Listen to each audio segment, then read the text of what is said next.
Well, good afternoon, and thank you for joining me at the WITN First Alert Desk. I am Hannah Hodder. Now, Russell James will be joining us a little bit later to talk to us about all things weather and the forecast. But until then, we're going to go ahead and get things rolling. So right now, we have more information on a shooting of a 5-year-old that happened over the weekend. So deputies have released that new information. The Pitt County Sheriff's Office has arrested 22-year-old Christine Godley.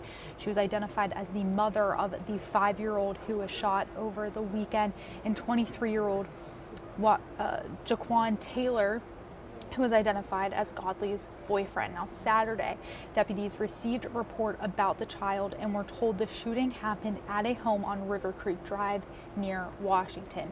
Deputies were first told that shots had been fired into the occupied home, but the home was empty when they arrived. Godley was charged with accessory after the fact to assault with a deadly weapon, inflicting serious bodily injury, and accessory after the fact to intentional child abuse, inflicting serious bodily injury. Now, Taylor was charged with assault with a deadly weapon, inflicting serious bodily injury, intentional child abuse, inflicting serious bodily injury, and possession of a firearm by a felon. Now, the pair was taken to Pitt County Jail without bond because they were already on a pre-trial release. Now, warrants say that Taylor was providing care for the child as a father figure at the time he inflicted the injuries to the child. And what we do know is that the boy was shot in the left knee with a 9mm semi-automatic handgun, and the condition of the child is not known at this time. Now, warrants also say that Taylor was on probation for previous violent offenses at the time of the crime and is also being charged with another violent offense. Now, his first court appearance was set for today. And in some lighter news, but if you are traveling, just some things that you need to be aware of. There are some road closures that should be on your radar. So 2 roads in Pitt County will close for bridge culvert replacements this week, according to the North Carolina Department of Transportation. So today, a section of Witchard Road near Sycamore Church Road did close. This portion of the road will reopen on February 20th. And starting tomorrow, a section of Blackjack Simpson Road over Bates Branch will close.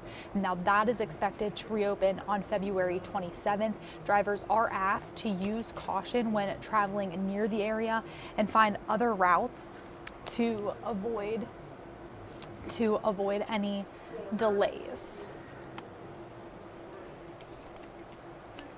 Right, and as promised, we are now joined by First Alert meteorologist Russell James. So, Russell, I can see the sun shining outside out through the windows. Is that sticking around this week? It will be sticking around in intervals, so it'll be here today, tomorrow, and going into the first part of your Wednesday, but then it'll sort of hide, as we'll have to watch out for some showers, and then we'll see the sunshine return as we go into Thursday, Friday, and then, of course, going into the following week. So, at least in the short term, you can enjoy the sunshine, at least for the next couple hours before it sets.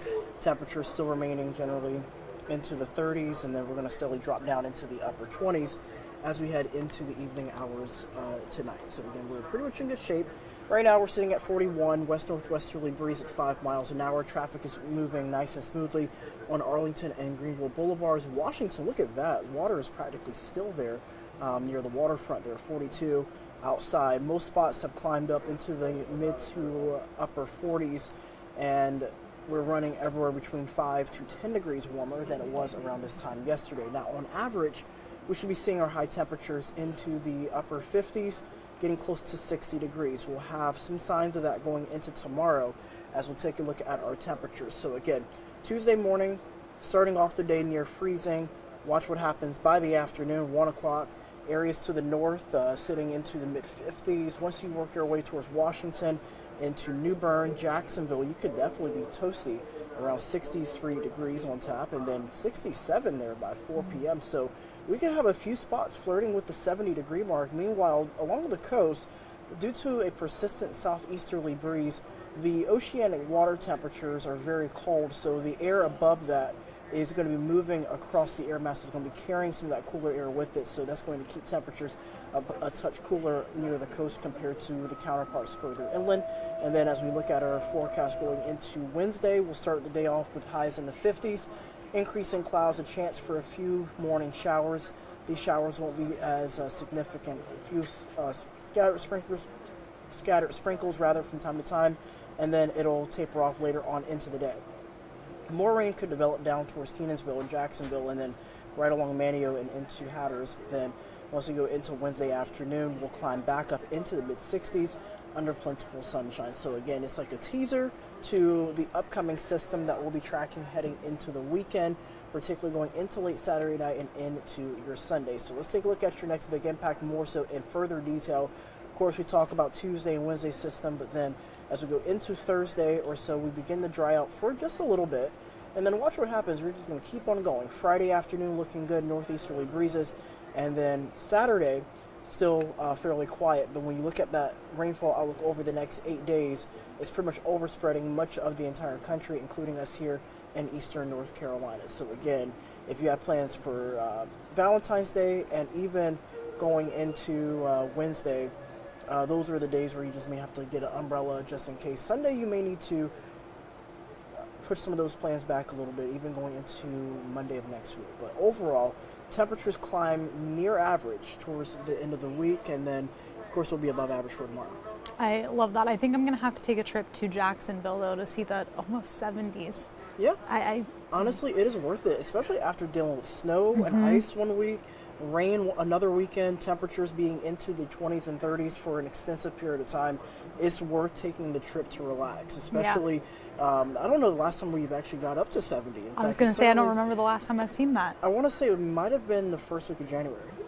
And I wasn't even here, so yeah, so gosh, it's definitely been quite an interesting period of below average temperatures. Yeah, well, I'm looking forward to that being the average. I'm really excited for that. I know a lot of people are pretty excited for that. Oh yeah, everyone is pretty much ready just to kind of get winter behind us. I mean, some people out there might still be a big fan, but I know for me personally, I'm ready to embrace the sunshine for once. Yes, yes, and a little bit more of the rainstorms too. I love a good rainstorm as well. So. Oh yeah, a little bit of lightning and thunder from time to time, but we'll see what happens. Wonderful. Well, thank you, Russell, and thank you for joining us for your 4 o'clock WITN First Alert Desk updates, and we will see you back here later on.